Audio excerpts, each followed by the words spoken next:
Well, Siouxlanders came together to honor and remember deceased loved ones today. Rather than mourning, the families celebrated the lives of the departed through rich traditions. KTIV's Nathan Price has more on the Day of the Dead.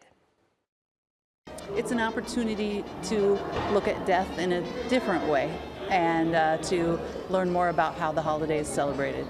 That's what Teresa Weaver, curator of education for the Sioux City Public Museum, had to say about its Dia de los Muertos celebration.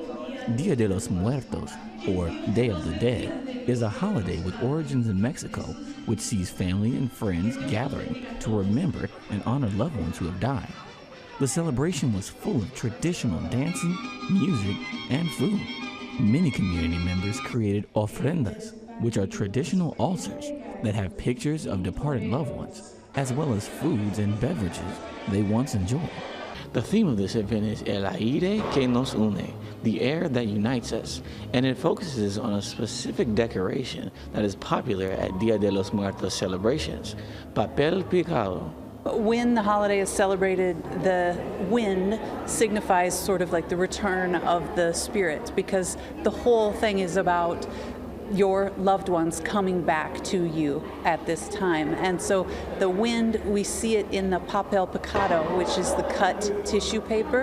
And so as that wind moves the tissue paper, we know that we're able to be close to our loved ones again.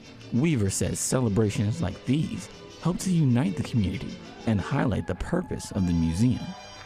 I think it's really important to know that the museum is here for the whole community. That's the point of being a public museum, a community museum, and it's great to have the opportunity to explore that in all kinds of different ways. And anytime you have the chance to learn about culture and history, you learn more about your community. In Sioux City, Nathan Price, KTIV News 4.